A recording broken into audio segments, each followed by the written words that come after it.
Hi, hello, my dear children. Today's topic about fraction. ನಾನಿವತ್ತು fractions basic ಬಗ್ಗೆ ಹೇಳ್ಕೊಡ್ತಾ ಇದ್ದೀನಿ. ಫಸ್ಟು ನಾವು ಫ್ರ್ಯಾಕ್ಷನ್ಸ್ ಅಂತ ಅಂದರೆ ಏನು ಅಂತ ತಿಳ್ಕೊಳ್ಳೋಣ.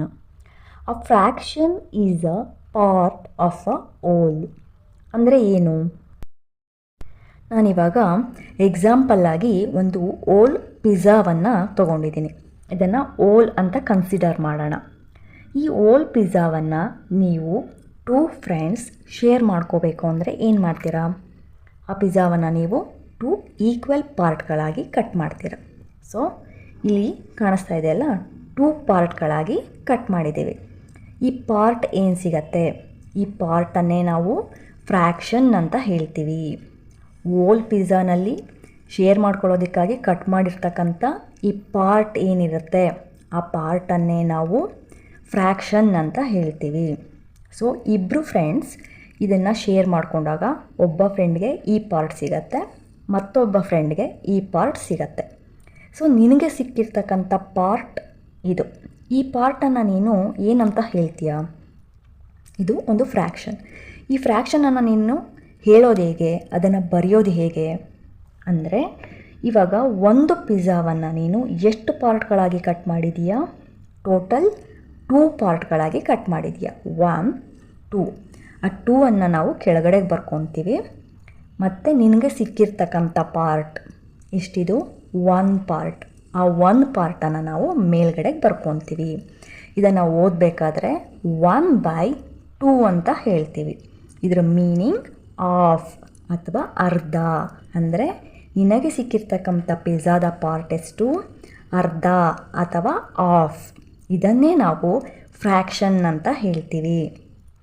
ಅದೇ ರೀತಿ ಒಂದು ಪಿಜ್ಜಾವನ್ನು ನೀವು 4 ಫ್ರೆಂಡ್ಸ್ ಶೇರ್ ಮಾಡ್ಕೊಳ್ಳಿ ಅಂತ ಅಂದರೆ ಏನು ಮಾಡ್ತೀರಾ? ಆ ಪಿಜ್ಜಾವನ್ನು ನೀವು 4 ಈಕ್ವಲ್ ಪಾರ್ಟ್ಗಳಾಗಿ ಕಟ್ ಮಾಡ್ತೀರಾ. ಇಲ್ಲಿ ನೋಡಿ, 1, 2, 3, 4 ಈಕ್ವಲ್ ಪಾರ್ಟ್ಗಳಾಗಿ ಕಟ್ ಮಾಡಿದ್ದೀರ. ಇಲ್ಲಿ ಒಬ್ಬೊಬ್ಬ ಫ್ರೆಂಡ್ಗೆ ಈ ರೀತಿ ಪಾರ್ಟ್ ಸಿಕ್ಕಿದೆ. ಸೊ ಈ ಪಾರ್ಟನ್ನು ನೀನು ಯಾವ ರೀತಿ ಹೇಳ್ತೀಯಾ?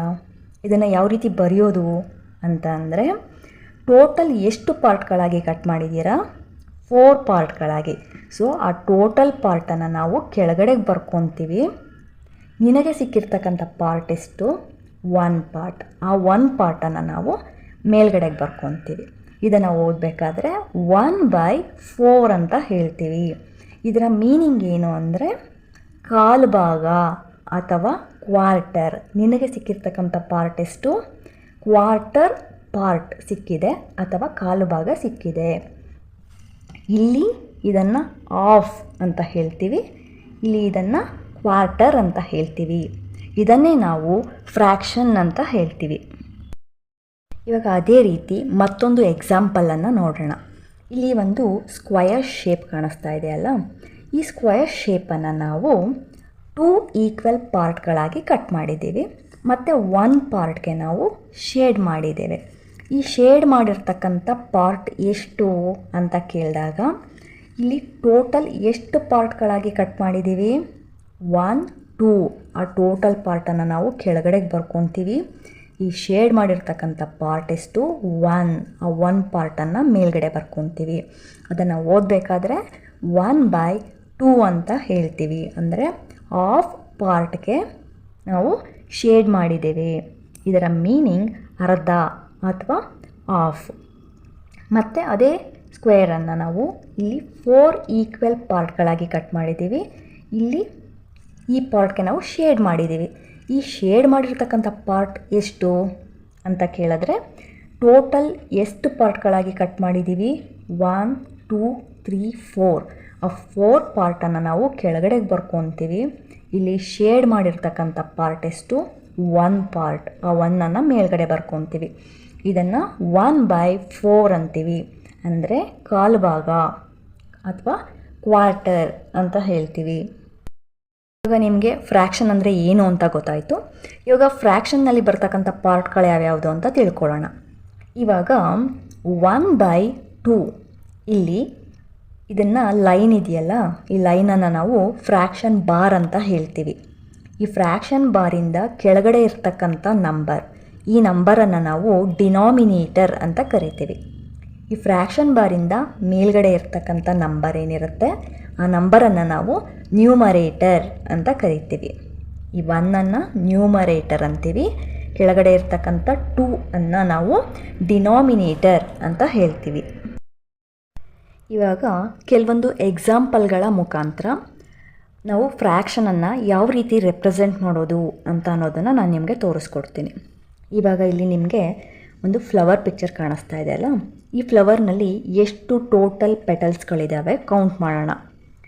1 2 3 4 5 6 7 8 ಟೋಟಲ್ 8 ಪೆಟಲ್ಸ್ಗಳಿದ್ದಾವೆ. ಈ 8 ಪೆಟಲ್ಸ್ಗಳನ್ನು ನಾವು ಡಿನಾಮಿನೇಟರ್ ಪ್ಲೇಸ್ನಲ್ಲಿ ಬರ್ಕೊತೀವಿ. ನೆಕ್ಸ್ಟ್ ಇಲ್ಲಿ ಶೇಡ್ ಮಾಡಿರ್ತಕ್ಕಂಥ ಪೆಟಲ್ಸ್ಗಳೆಷ್ಟಿದ್ದಾವೆ ಕೌಂಟ್ ಮಾಡೋಣ.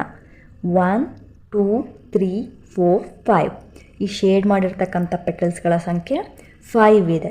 ಆ 5ಅನ್ನು ನಾವು ನ್ಯೂಮರೇಟರ್ ಪ್ಲೇಸ್ನಲ್ಲಿ ಬರ್ಕೊತೀವಿ.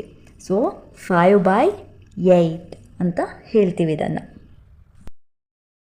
ಇವಾಗ ಅದೇ ರೀತಿ ಮತ್ತೊಂದು ಎಕ್ಸಾಂಪಲನ್ನು ನೋಡೋಣ. ಇಲ್ಲಿ ಒಂದು ಟ್ರಯಾಂಗಲ್ ಶೇಪ್ ಕಾಣಿಸ್ತಾ ಇದೆ ಅಲ್ಲ, ಈ ಟ್ರಯಾಂಗಲನ್ನು ನಾವು 2 ಈಕ್ವಲ್ ಪಾರ್ಟ್ಗಳಾಗಿ ಕಟ್ ಮಾಡಿದ್ದೀವಿ. ಈ ಪಿಕ್ಚರ್ನಲ್ಲಿ ನೋಡಿ 2 ಈಕ್ವಲ್ ಪಾರ್ಟ್ ಆಗಿದೆ. ಬಟ್ ಇಲ್ಲಿ ಈ ಟ್ರಯಾಂಗಲನ್ನು ನಾವು 2 ಈಕ್ವಲ್ ಪಾರ್ಟಾಗಿ ಕಟ್ ಮಾಡಿಲ್ಲ. ಸೊ ಇದು ಫ್ರ್ಯಾಕ್ಷನ್ ಅಂತ ಅನ್ನಿಸ್ಕೊಳ್ಳೋದಿಲ್ಲ. ಈಕ್ವಲ್ ಪಾರ್ಟ್ ಆಗಿರ್ತಕ್ಕಂಥ ಆಬ್ಜೆಕ್ಟ್ ಮಾತ್ರ ಅದನ್ನು ನಾವು ಫ್ರ್ಯಾಕ್ಷನ್ ಅಂತ ಹೇಳ್ತೀವಿ.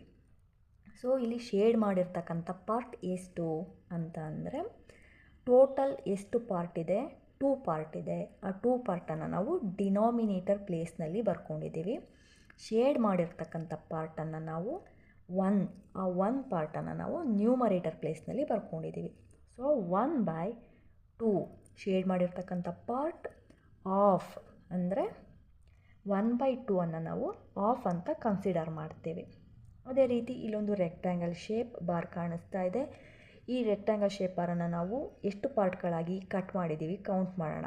1 2 3 4 5 6 7 8 9 10 ಈಕ್ವಲ್ ಪಾರ್ಟ್ಗಳಾಗಿ ಕಟ್ ಮಾಡಿದ್ದೀವಿ. ಆ ಟೋಟಲ್ ಪಾರ್ಟನ್ನು ನಾವು ಡಿನಾಮಿನೇಟರ್ ಪ್ಲೇಸ್ನಲ್ಲಿ ಬರ್ಕೊಂಡಿದ್ದೀವಿ. ಶೇಡ್ ಮಾಡಿರ್ತಕ್ಕಂಥ ಪಾರ್ಟ್ಗಳು 1 2 3 4 5 6 7 ಆ 7ಅನ್ನು ನಾವು ನ್ಯೂಮರೇಟರ್ ಪ್ಲೇಸ್ನಲ್ಲಿ ಬರ್ಕೊಂಡಿದ್ದೀವಿ. ಸೊ ಇದನ್ನು ಓದಬೇಕಾದ್ರೆ 7/10 ಅಂತ ಹೇಳ್ತೀವಿ. 10 ಪಾರ್ಟ್ನಲ್ಲಿ 7 ಪಾರ್ಟಿಗೆ ಶೇಡ್ ಮಾಡಿದ್ದೀವಿ ಅಂತ ಇದ್ರ ಮೀನಿಂಗ್ ಆಗುತ್ತೆ. ಈ ಕ್ಲಾಸ್ನಲ್ಲಿ ನಾನು ನಿಮಗೆ ಆ fraction is a part of a whole ಅಂತ ಅನ್ನೋದನ್ನು ಹೇಳ್ಕೊಟ್ಟಿದ್ದೆ. ನೆಕ್ಸ್ಟ್ ಕ್ಲಾಸ್ನಲ್ಲಿ ಆ fraction is a part of a whole collection ಅಂತ ಅನ್ನೋದ್ರ ಬಗ್ಗೆ ಎಕ್ಸ್ಪ್ಲೈನ್ ಮಾಡ್ತಾಯಿದ್ದೀನಿ. Thank you.